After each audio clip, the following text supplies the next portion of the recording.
जय हिंद दोस्तों, आपका हार्दिक स्वागत है आपके अपने चैनल स्टडी पॉइंट पर। आपके लिए लेकर आए हैं स्टैटिक जीके के कुछ मोस्ट इंपोर्टेंट क्वेश्चन। और दोस्तों आज इस वीडियो में सभी विटामिन के क्वेश्चन लिए गए हैं। और दोस्तों इस वीडियो में वेरी इंपॉर्टेंट क्वेश्चन लिए गए हैं जो अधिकतर एग्जामों में पूछे जाते हैं। शुरू से ही नोट कर लें। और दोस्तों चैनल पर पहली बार आए हों तो चैनल को सब्सक्राइब कर लें, बेल आइकन प्रेस कर लें ताकि आने वाली वीडियो का नोटिफिकेशन मिले आपको सबसे पहले। और दोस्तों वीडियो अच्छी लगे तो दोस्तों में जरूर शेयर करें। इससे पहले कि हमारी वीडियो ना देखी हो तो हमारी प्लेलिस्ट से जाकर इससे पहले की वीडियो देख सकते हैं। और दोस्तों आज इस वीडियो में 25 नहीं 40 क्वेश्चन लिए गए हैं। और दोस्तों सभी विटामिन से संबंधित क्वेश्चन हैं। इसी के साथ चलते हैं दोस्तों आज की वीडियो के पहले प्रश्न की ओर। जैसे कि आज की वीडियो का पहला प्रश्न है दोस्तों, यहाँ पर विटामिन ए के बारे में बताया जाएगा। विटामिन ए का रासायनिक नाम है। तो दोस्तों विटामिन ए का रासायनिक नाम कौन सा है? तो दोस्तों इसका राइट आंसर हो जाएगा ऑप्शन नंबर डी, यानी रेटिनॉल। रेटिनॉल विटामिन ए का नाम रासायनिक नाम है। दोस्तों वेरी इंपॉर्टेंट क्वेश्चन है, ये अधिकतर एग्जामों में पूछा जाता है।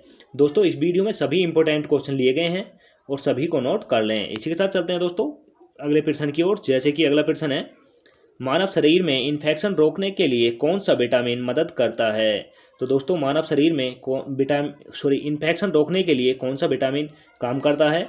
तो दोस्तों इसका राइट आंसर हो जाएगा ऑप्शन नंबर ए, यानी विटामिन ए। विटामिन ए मानव शरीर में इन्फेक्शन रोकने के काम आता है। इसी के साथ चलते हैं दोस्तों अगले प्रश्न की ओर। जैसे कि अगला प्रश्न है, कौन सा विटामिन प्रतिरक्षा प्रदान करता है? तो दोस्तों बताना है कौन सा विटामिन प्रतिरक्षा प्रदान करता है। तो दोस्तों इसका राइट आंसर हो जाएगा ऑप्शन नंबर ए, यानी विटामिन ए। विटामिन ए प्रतिरक्षा प्रदान करता है। इसी के साथ चलते हैं दोस्तों अगले प्रश्न की ओर। जैसे कि अगला प्रश्न है, निम्नलिखित में से कौन सा विटामिन ए का सर्वोत्तम स्रोत है? तो दोस्तों विटामिन ए का सर्वोत्तम स्रोत कौन सा है? तो दोस्तों बताना है। इसका राइट आंसर हो जाएगा ऑप्शन नंबर ए, यानी गाजर। गाजर, इनमें से गाजर विटामिन ए का सर्वोत्तम स्रोत है दोस्तों। और नींबू विटामिन सी का सर्वोत्तम स्रोत है। इसी के साथ चलते हैं दोस्तों अगले प्रश्न की ओर। जैसे कि अगला प्रश्न है, मानव शरीर में विटामिन ई का भंडारित होती है। तो दोस्तों बताना है विटामिन ए मानव शरीर में कहाँ भंडारित होती है? तो दोस्तों इसका राइट आंसर हो जाएगा ऑप्शन नंबर ए, यानी यकृत में। यकृत में विटामिन ए भंडारित होती है। इसी के साथ चलते हैं दोस्तों अगले प्रश्न की ओर। जैसे कि अगला प्रश्न है, विटामिन ए और बी के आविष्कारक कौन हैं? तो दोस्तों विटामिन ए और बी के आविष्कारक कौन हैं बताना है। दोस्तों वेरी इंपॉर्टेंट क्वेश्चन है, ये एग्जामों में सभी एग्जामों में पूछा जाता है। तो दोस्तों इसका राइट आंसर हो जाएगा ऑप्शन नंबर बी, यानी मैकुलन। मैकुलन विटामिन ए और बी के आविष्कारक माने जाते हैं। इसी के साथ चलते हैं दोस्तों अगले प्रश्न की ओर। जैसे कि अगला प्रश्न है, परजीनी फसल स्वर्ण चावल की वांछनीय लक्षण के लिए तैयार की गई। तो दोस्तों परजीनी फसल स्वर्ण चावल किस विटामिन के लिए तैयार की गई है? तो दोस्तों इसका राइट आंसर हो जाएगा, इसमें पाया जाता है दोस्तों विटामिन ए, यानी इसका राइट आंसर ऑप्शन नंबर ए हो जाएगा। इसी के साथ चलते हैं दोस्तों अगले प्रश्न की ओर। जैसे कि अगला प्रश्न है, निम्नलिखित में से कौन सा विटामिन ए का प्रचुरतम स्रोत है? तो दोस्तों विटामिन ए का प्रचुरतम स्रोत कौन सा है बताना है। इनमें से सेब दे रखा है, पपीता, अमरूद और आम। तो दोस्तों इसका राइट आंसर हो जाएगा ऑप्शन नंबर डी, यानी आम। आम विटामिन ए का प्रचुरतम स्रोत है।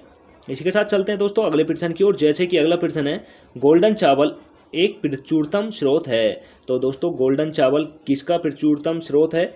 इसका राइट आंसर हो जाएगा ऑप्शन नंबर ए, यानी विटामिन ए का। यह विटामिन ए का एक प्रचुरतम स्रोत है। इसी के साथ चलते हैं दोस्तों अगले प्रश्न की ओर। जैसे कि अगला प्रश्न है, रतौंधी किस विटामिन की कमी से होता है? तो दोस्तों रतौंधी रोग किस विटामिन की कमी से होता है? तो दोस्तों इसका राइट आंसर भी ऑप्शन नंबर ए हो जाएगा, यानी विटामिन की कमी से। विटामिन की कमी से रतौंधी रोग होता है। इसके साथ चलते हैं दोस्तों अगले प्रश्न की ओर। जैसे कि अगला प्रश्न है, विटामिन ए की कमी के कारण होता है। तो दोस्तों विटामिन ए की कमी के कारण कौन सा रोग होता है? तो इसमें दे रखा है बालों का झड़ना, ऑप्शन नंबर बी दे रखा है पेचिस, ऑप्शन नंबर सी दे रखा है night blindness, option number D दे रखा है कमजोरी। तो दोस्तों इसका right answer option number C हो जाएगा, night blindness. Night blindness vitamin A की कमी से होता है, यानी रतौंधी रोग विटामिन ए की कमी से होता है। इसी के साथ चलते हैं दोस्तों अगले प्रश्न की ओर। जैसे कि अगला प्रश्न है, यहाँ पर बताया गया था दोस्तों विटामिन ए के बारे में और यहाँ पर विटामिन बी के बारे में बताया जाएगा। तो दोस्तों विटामिन बी का रासायनिक नाम क्या है? तो दोस्तों विटामिन बी का रासायनिक नाम क्या है? इसका राइट आंसर हो जाएगा दोस्तों ऑप्शन नंबर सी, यानी थायमिन। विटामिन बी का नाम थायमिन है। और दोस्तों यह वेरी इंपॉर्टेंट क्वेश्चन है, ये अधिकतर एग्जामों में पूछे जाते हैं। इसी के साथ चलते हैं दोस्तों अगले प्रश्न की ओर, जैसे कि अगला प्रश्न है बेरी रोग किस विटामिन की कमी के कारण होता है। तो दोस्तों बेरी रोग किस विटामिन की कमी के कारण होता है, तो इसका राइट आंसर हो जाएगा दोस्तों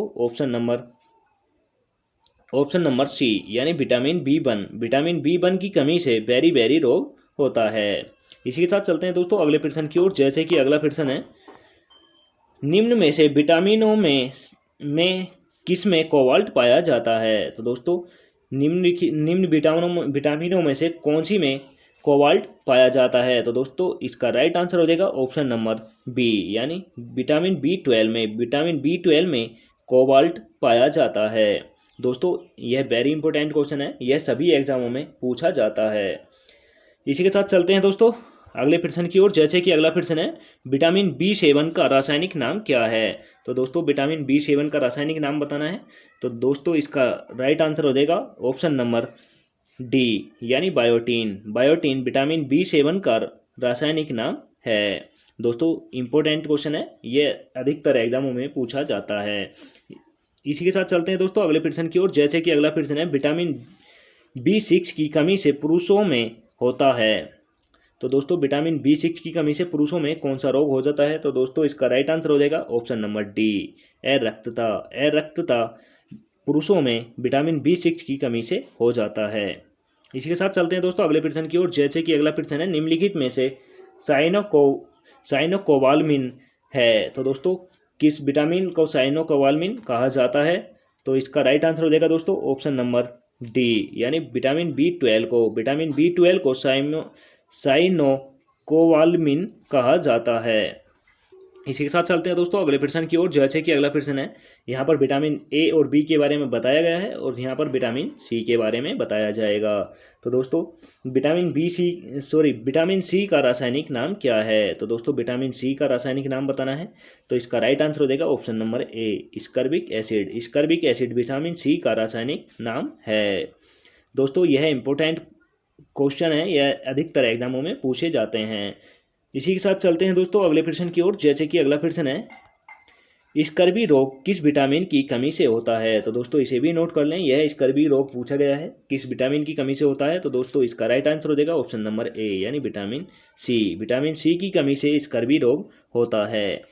इसी के साथ चलते हैं अगले प्रश्न की ओर, जैसे कि अगला प्रश्न है विटामिन जो खट्टे फलों में पाया जाता है तथा चर्म को स्वस्थ रखने के लिए जरूरी है। तो दोस्तों कौन सा विटामिन है जो खट्टे फलों में पाया जाता है और चर्म को स्वस्थ रखने में सहायता करता है। तो दोस्तों इसका राइट आंसर हो जाएगा ऑप्शन नंबर सी, यानी विटामिन सी खट्टे फलों में पाया जाता है और चर्म यानी अपनी त्वचा को स्वस्थ रखने में सहायक होता है।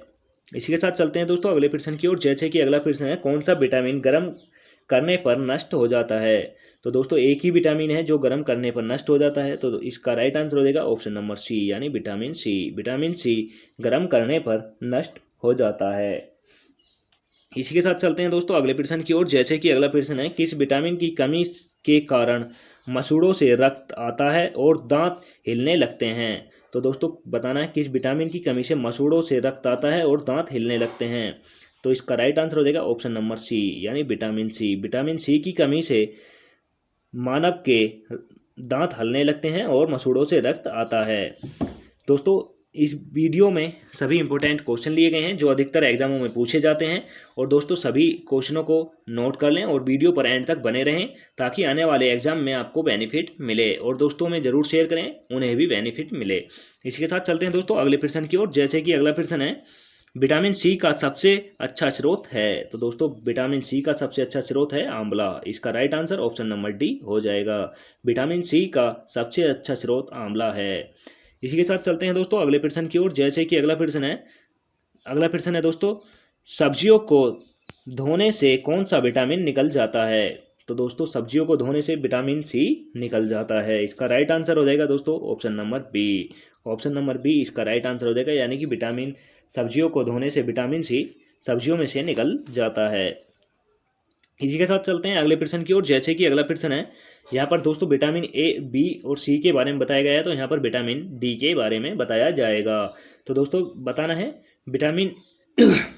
विटामिन डी के बारे में बताया जाएगा दोस्तों। यहाँ पर सभी इंपॉर्टेंट क्वेश्चन लिए गए हैं और सभी को नोट कर लें। तो दोस्तों इसमें पहला प्रश्न है विटामिन डी का, कैलोकैल्सिफेरॉल रासायनिक यौगिक का सामान्य नाम है। तो दोस्तों कैल्सिफेरॉल किसका नाम है? तो इसका राइट आंसर हो जाएगा ऑप्शन नंबर डी, यानी विटामिन डी का।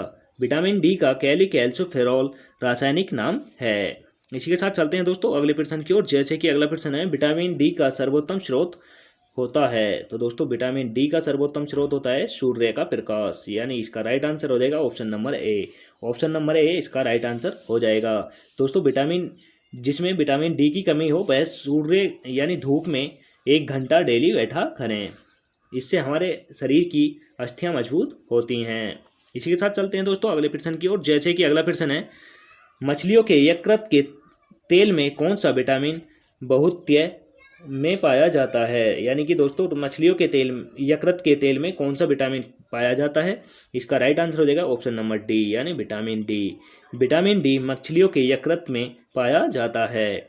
इसी के साथ चलते हैं दोस्तों अगले प्रश्न की ओर। जैसे कि अगला प्रश्न है बच्चों में अंगों की अस्थियां मुड़ जाती हैं, यह कमी है तो दोस्तों यह किसकी कमी के कारण मुड़ती हैं बताना है। बच्चों की अंगों की अस्थियां क्यों मुड़ जाती हैं? इसका राइट आंसर हो जाएगा ऑप्शन नंबर सी, यानी विटामिन डी की कमी से। विटामिन डी की कमी से बच्चों की अस्थियां मुड़ जाती हैं और दोस्तों वह विकलांग बन जाते हैं।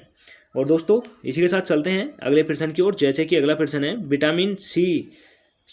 कौन सा विटामिन शरीर में भंडारित नहीं होता? तो दोस्तों बताना है कौन सा विटामिन शरीर में भंडारित नहीं होता है। तो दोस्तों इसका राइट आंसर हो जाएगा ऑप्शन नंबर सी, यानी विटामिन डी। विटामिन डी शरीर में भंडारित नहीं होता है।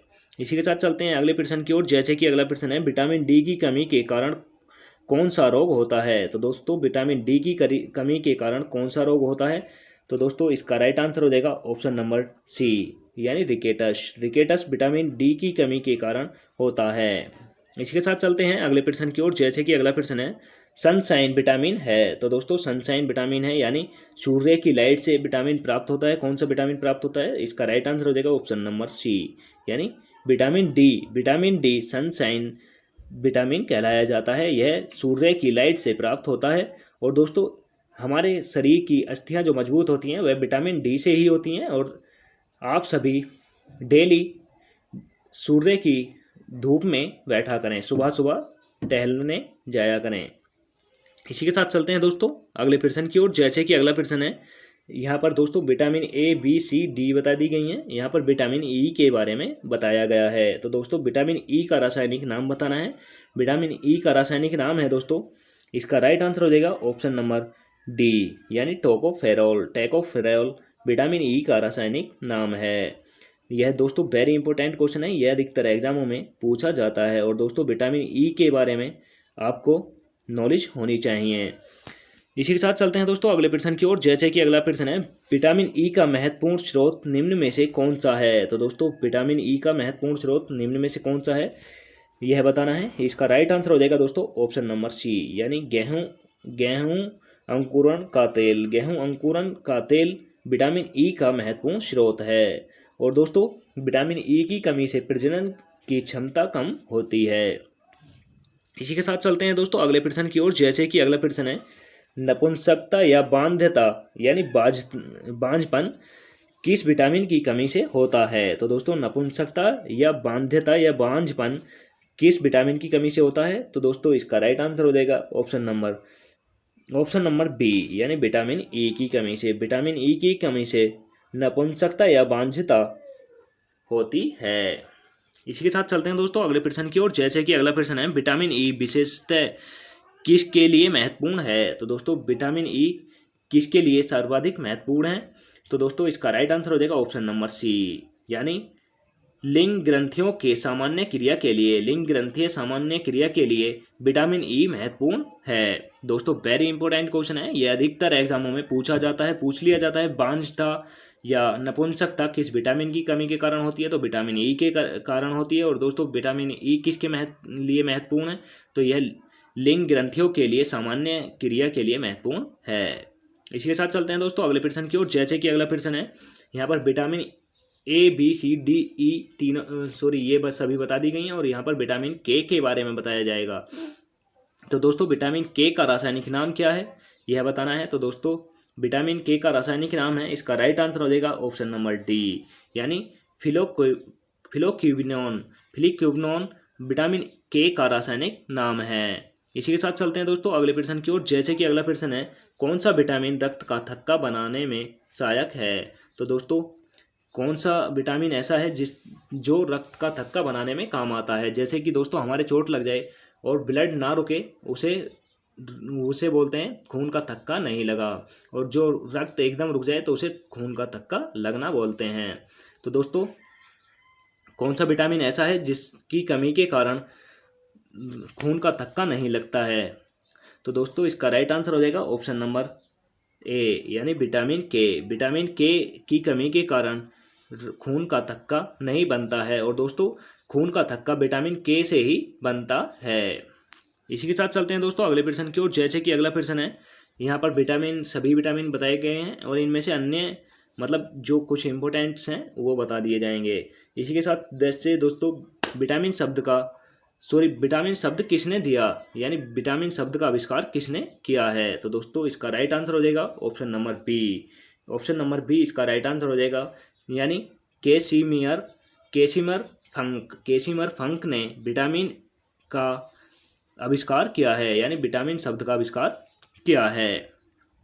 इसी के साथ चलते हैं दोस्तों अगले प्रश्न की ओर। जैसे कि अगला प्रश्न है, कौन सा विटामिन वसा में घुलनशील होता है। तो दोस्तों कौन सा विटामिन वसा में घुलनशील होता है। तो दोस्तों इसका राइट आंसर हो जाएगा उपयुक्त सभी, यानी ये सभी विटामिन के, ई और डी विटामिन वसा में घुलनशील हैं। यानी दोस्तों विटामिन के, ए और डी वसा में घुलनशील हैं। और दोस्तों विटामिन बी और सी जल में घुलनशील हैं। इसी के साथ चलते हैं दोस्तों अगले प्रश्न की ओर। जैसे कि अगला प्रश्न है दोस्तों, जल में घुलनशील विटामिन है। तो दोस्तों जल में घुलनशील कौन सा विटामिन है। तो इसका राइट आंसर हो जाएगा ऑप्शन नंबर बी, यानी ये दोनों ए और बी दोनों विटामिन बी और सी जल में घुलनशील हैं और इन्हें छोड़कर सभी वसा में घुलनशील विटामिन हैं। चलते हैं दोस्तों आज की वीडियो के लास्ट क्वेश्चन की ओर। जैसे कि आज की वीडियो का लास्ट क्वेश्चन है, निम्नलिखित में से किसे रक्षात्मक पदार्थ कहा जाता है। तो दोस्तों बताना है रक्षात्मक पदार्थ किसे कहा जाता है इनमें से। इसका ऑप्शन नंबर ए दे रखा है विटामिन, ऑप्शन नंबर बी दे रखा है प्रोटीन, ऑप्शन नंबर सी दे रखा है कार्बोहाइड्रेट, ऑप्शन नंबर डी दे रखा है वसा। तो दोस्तों इसका राइट आंसर हो जाएगा ऑप्शन नंबर ए, यानी विटामिन को रक्षात्मक स्रोत कहा जाता है। और दोस्तों हमारे शरीर को वृद्धि करने में प्रोटीन मदद करता है और कार्बोहाइड्रेट भी मदद करता है और वसा भी। और दोस्तों आपको वीडियो कैसी लगी कमेंट करके ज़रूर बताएं। और दोस्तों वीडियो पर एंड तक बने रहने के लिए धन्यवाद। मिलते हैं नेक्स्ट वीडियो में। और दोस्तों आप चैनल पर पहली बार आए हो तो चैनल को सब्सक्राइब कर लें, बेल आइकन प्रेस कर लें ताकि आने वाली वीडियो का नोटिफिकेशन मिले आपको सबसे पहले। मिलते हैं नेक्स्ट वीडियो के साथ। जय हिंद, वंदे मातरम।